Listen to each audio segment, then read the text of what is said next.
এসব পাথর চাপড়ি, ওই কুষ্টিগিরি, ওই হাবিজাবি যা আছে, আর 2-4 বছর পরে এগুলোতে গরুর হাট হবে, গরুর হাট ইনশাল্লাহ। কি বললাম বুঝলেন তো? গরুর হাট হবে, ওই পীর ফকির সব উঠে যাবে, গরুর হাট হবে। এখন এদের ধরে বসে আছে কারা? ওই আমার বাপেদের মতো বয়স্ক কিছু লোকেরা এদের মুরিদ চুরিদ। ইয়ং ছেলেরা আর কেউ মুরিদ হয় না। একটা নতুন মুরিদ দেখাও না দেখি, তাহলে বলবো বাপের বেটা। হ্যাঁ, সব চিটার, চিটার, সাংঘাতিক চিটার। আমাকে তো ওরা খুঁজছে, বুঝলেন? আমি যা দিচ্ছি ওদেরকে ওরা খুঁজছে আমাকে। একবার যদি ওকে পাই, মানে যেখানেই যাই আমি খুব মানে সাবধানে যাই আর কি। মানে আমার মানে গেলে যে কোনো জায়গায় আমার যে কি করবে তা আল্লাহ হাকিম জানে। হ্যাঁ, বোম মারা গাড়ি তো অ্যাভেলেবেল ব্যাপার। এবারই তো মালদাতে, মনি কোথায় ওটা? হ্যাঁ, না না, মালদার চাঁচলে, তাই না? চাঁচলে এক জায়গায় বক্তব্য রাখলাম। এটা তো আহলে হাদিস গ্রাম আপনাদের, ওই জন্য আমি কিছু ওষুধ দিলাম না। তাহলে যদি বেদাতি তেদাতি কিছু মিশিয়ে থাকতো তাহলে বুঝতে পারতেন। হ্যাঁ, বক্তব্য ওইভাবে চলতো। এটা আহলে হাদিস গ্রাম, এদের আর কি বলবো। কি বললাম বুঝলেন না? যদি কিছু মিক্সচার থাকতো তাহলে ঠিক আমি বুঝে শুনে দিয়ে দিতাম। এক ঘটনা হচ্ছে, মালদায় প্রোগ্রাম করতে গেছি। 4 তলা টুপিওয়ালা, 4-5 তলা টুপি আছে না, ওই যে খাতারনাক চিজ, বুঝলেন তো? ওই সব চলে এসছে এক গাড়ি স্টেজের উপরে। মানে স্টেজ থেকে নেমে 2-4 ঘন্টা লেগেছে ওই গ্রাম থেকে আমাকে বার করতে। সারা গ্রাম পুলিশ দিয়ে ঘিরে তবে বার করে নিয়ে এসছে। এমন আদা বেটে দিয়ে এসছে ওদের। দোয়া করবেন। আলহামদুলিল্লাহ, এই 15 তারিখে, শাবান মাসের 15 তারিখে একটা আমল করে, তার নাম শবে বারাত। করে না অনেকজন? করে। চাচি দেখছি হালুয়া করেছে। কি ব্যাপার চাচি হালুয়া করলে? তো বলছে আস্তাগফিরুল্লাহ, তোমার মা করেনি? আচ্ছা, আমার মা তো করিনি। তো যে তোমাকে চেনা চেনা লাগছে, তুমি কি সে মমতাজুল ইসলাম? আচ্ছা মমতাজ, তুমি তো পাক্কা নবীর দুশমন, আমেরিকার টাকা খাও, তুমি ইহুদি দালাল, আহলে হাদিস ইহুদি দালাল। তা চাচি তুমি হালুয়া করলে কেন? তা বলছে হালুয়া করেছি এই কারণে যে নবীজি দাঁত ভেঙে দিয়েছিল, নবীজি শক্ত জিনিস খেতে পারেনি, নরম নরম জিনিস খেতেন আজকের দিনে, ওই জন্য হালুয়া করেছি। আশেপাশে গ্রামে করে না? দেখবেন করে। আপনাদের গ্রামে না করলেও আশেপাশে গ্রামে করে। একটা কথা আপনাদের বলে রাখছি, কত ভ্রান্ততে আছে এরা। আচ্ছা, শবে বরাত আরবি কোন মাসে হয় কারো জানা আছে? শাবান মাসের 15 তারিখে, তাই না? জি। তাহলে শাবান মাস পরিপূর্ণ হতে এখনো কতদিন বাকি? 15 দিন। 15 তারিখে চাচি আমার হালুয়া করেছে, নবীর দাঁত ভেঙেছে বলে, এখনো মাস শেষ হয়নি। এ মাসের 15 দিন। শাবানের পরের মাসটার নাম কি? রমজান। রমজানের 1 মাস। তাহলে হলো কত দিন? 1 মাস। আর এদিকে শাবানের 15 দিন, কত হলো? 45 দিন, তাই তো? মাঝখানে একটা কথা বলি। এখন আমার ছেলে একদিন হঠাৎ করে বলছে, আব্বা তোমায় একটা কথা বলবো। যে কি বল? বলছে তোমার বিয়েতে আমি বরযাত্রী গিয়েছিলাম, তোমার মনে আছে? আচ্ছা বলুন তো, আমার বিয়ে হবে, ওর মায়ের কাছে আমি থাকবো, ওর মায়ের পেটে আসবে, ও পৃথিবীতে আসবে, তারপরে তো হয়েছে। আমার বেটা আমাকে হঠাৎ করে একদিন বলছে তোমার আর মায়ের বিয়েতে আমি ছিলাম। এ কথা জীবনে বিশ্বাস করা যাবে? বিশ্বাস করা যাবে বলুন? জীবনে বিশ্বাস হবে? হবে না। শাবানের 15 তারিখ, 15 দিন গেল। রমজানের 1 মাস গেল, এখনো নবীজির দাঁত ভাঙেনি। তারপরের মাসের নাম শাওয়াল। শাওয়াল মাসের 1 তারিখ, 2 তারিখ, 3 তারিখ, 4 তারিখ, 5 তারিখ, 6 তারিখ, 7 তারিখে উহুদের মাঠে তীরের আঘাতে নবীজির দাঁত ভেঙেছেন। তার মানে চাচি এত বড় শয়তান, নবীজির দাঁত ভাঙার 1 মাস 22 দিন আগে হালুয়া করেছে, এখনো নবীজির দাঁত ভাঙেনি। দাঁত ভেঙেছে কোন মাসে? শাওয়াল মাসের 7 তারিখে।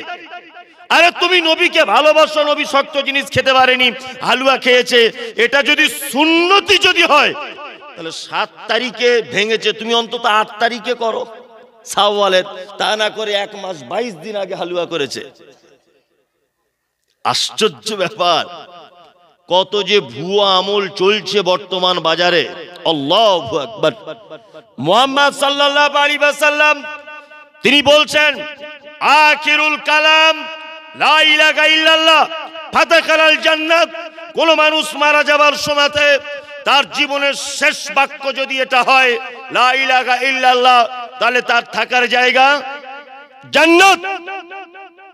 বাপ মারা যাচ্ছে, বড় বেটা গালে পানি দিচ্ছে, মেজ মেয়ে বেদানার রস দিচ্ছে, ছোট ছেলে মৌসুমী লেবুর রস দিচ্ছে, সবাই রস দিতে ব্যস্ত। গরম পানি ঠান্ডা পানি মিক্স করে বাপের গালে দেওয়া হচ্ছে। আর ওর বড় বেটা তখন বলছে তাড়াতাড়ি করে মাদ্রাসা থেকে ছেলে ডেকে আন। কেন? বলছে ইয়াসিন সূরা পড়তে হবে, বাপের জানটা যাতে আস্তে আস্তে করে বার হয়। আশ্চর্য ব্যাপার, মুহাম্মদ সাল্লাল্লাহু আলাইহি ওয়াসাল্লামের সুন্নাত, কোন মানুষ যখন মারা যায় তুমি তার পাশে বসে এই কথাটা বলো লা ইলাহা ইল্লাল্লাহ। তবে তুমি তাকে বলতে বলো না, কারণ সে মৃত্যু যন্ত্রণায় জর্জরিত।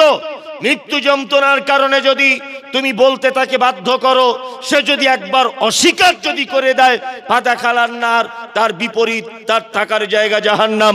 ওই জন্য মৃত মানুষ যখন মারা যাচ্ছে, মুমূর্ষু ব্যক্তি বিছানায় শুয়ে আছে, 2-10 মিনিটের ভিতরে মারা যাবে, 15 মিনিটের ভিতরে মারা যাবে, 20 মিনিটের পরে তার জান বার হয়ে যাবে।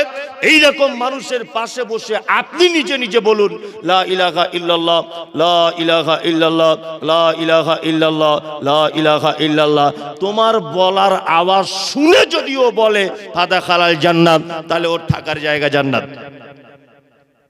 অথচ আশ্চর্য ব্যাপার, মাদ্রাসা থেকে ছেলে এনে সব 15 জন ছেলে চারিদিকে বসে ইয়াসিন সূরা পড়ছে। আবার হুজুর এখন পাকা চিটিংবাজ। হ্যাঁ, কুরআন খতমের জন্য এনেছে হুজুর, আলহামদুলিল্লাহ রাব্বিল আলামিন আমিন 1.5 ঘন্টা পরে বলছে বাড়িওয়ালাকে, ভাই খতম হয়ে গেছে। বলছি এত তাড়াতাড়ি হলো কি করে? বলছে আগে 35 পারা পড়া ছিল। কি বলছি বুঝতে পারছি না? মনে হচ্ছে রাজমিস্ত্রি ঠিকাদার, মানে ওর বাপ মনে হয় ঠিকাদারি কাজ করে। বলছে আগে 27 পারা পড়া ছিল, 3 পারা এখানে এসে পড়লাম। আশ্চর্য ব্যাপার, এক শবে বরাতের রাত্রিতে একটা লোক 42টা খতম দিয়েছে। আমাকে গল্প করছে, বলছে হুজুর আজ 42 জায়গায় খতম। আচ্ছা, এটা কি ভাবতে পারা যায়? একটা হাফেজ যদি কোরআন যদি একা একা পড়তেই যদি লাগে, মিনিমাম তার 5 থেকে 7 ঘন্টা লাগবে কোরআনটা শেষ করতে। তা ও একদিনে বলছে 42টা খতম দিয়েছে, তার মানে ও চিটিংবাজ। তবে ঠিকই আছে, অসুবিধার কিছু নাই। কি বলছি বুঝতে পারছেন না? অসুবিধার কিছু নাই, যেমন বাড়িওয়ালা তেমন হাফেজ সাহেব, ঠিকই আছে। অজস্র ভ্রান্ত আমল আমাদের সমাজে চলছে, চলছে কি চলছে না? মুহাম্মদ সাল্লাল্লাহু আলাইহি ওয়াসাল্লামের বিবি আম্মা জান আয়েশা সিদ্দিকা রাদিয়াল্লাহু তাআলা আনহা তিনি বলছেন, মুহাম্মদ সাল্লাল্লাহু আলাইহি ওয়াসাল্লাম তিনি বলেন, মান আমিলা আমালান লাইসা আলাইহি আমরুনা ফাহুয়া রাদ্দুন। মানুষ যদি কোন আমল করে, ওই আমলের পক্ষে যদি আমার পক্ষ থেকে কোনো রায় যদি না থাকে, ফাহুয়া রাদ্দুন, অবশ্যই সে আমল বাতিল, অবশ্যই সে আমল বাতিল। আপনাকে আর একটা কথা বলি, ভয়ঙ্কর কথা। কথা হচ্ছে এই, আল্লাহ সুবহানাহু ওয়া তাআলা বলছেন আমিলাতুন নাসিবা তাসলা নারান হামিয়া। এক শ্রেণী মানুষ তারা আমল করে, আমল করতে করতে করতে করতে নাসিবা ক্লান্ত হয়ে যায়, তাসলা নারান হামিয়া, তারপরেও তাদেরকে ধরে জাহান্নাম নামক জায়গাতে নিক্ষেপ করা হবে। এরা কারা? এরা কারা? আচ্ছা, আমল করে তো মানুষ জান্নাতে যায়, জান্নাতে যায় কি যায় না? কিন্তু আল্লাহ বলছে এত আমল করবে, আমল করতে করতে করতে করতে ক্লান্ত হয়ে যাবে, এত বেশি আমল করবে। আল্লাহ বলছে তারপরেও তাদের থাকার জায়গা কোথায়? কোথায়? জাহান্নাম। তার মানে প্রতিটা আমল করার আগে অবশ্যই আপনাকে যাচাই বাছাই করতে হবে এই আমলটা মুহাম্মদ সাল্লাল্লাহু আলাইহি ওয়াসাল্লামের পক্ষ থেকে কোনো পারমিশন আছে কিনা। আল্লাহ তাআলা বলছেন ওয়ামা আতাকুমুর রাসূল ফাখুযুহু ওয়া নাহাকুম আনহু ফামতাহু। আমার নবী যেটা দেয় ওটা গ্রহণ করো, আমার নবী যেটা নিষেধ করে তার থেকে নিজেকে সরিয়ে রাখো। মানুষ মারা গেল, মারা যাবার পর মুহাম্মদ সাল্লাল্লাহু আলাইহি ওয়াসাল্লামের পক্ষ থেকে 3টে জিনিস দেওয়া আছে। কটা? 3টা জিনিস দেওয়া আছে। এক নম্বরে, যত দ্রুত গতিতে পারবে তাকে কবরস্থানে নিয়ে চলে যাও, তাকে দাফন করে দাও। ওর বড় বেটাটা বোম্বাই থাকে, 48 ঘন্টা পরে মাটি হবে এ কথা নয়। জোহরের সময় মাটি মারা গেছে, আসরের সময়তে মাটি দিয়ে দিতে হবে, এটা মুহাম্মদ সাল্লাল্লাহু আলাইহি ওয়াসাল্লামের পক্ষ থেকে জানা যায়। 2, তার পক্ষ থেকে কোনো ঋণ যদি থাকে পরিশোধ করে দেওয়ার ব্যবস্থা করো। 4, মাটি দেওয়ার পরে একটা উট জবাই করে তার চামড়া ছাড়াতে যতক্ষণ পর্যন্ত টাইম লাগে, ওই ধরে নেন 40 মিনিট, 50 মিনিট, 60 মিনিট লাগতে পারে।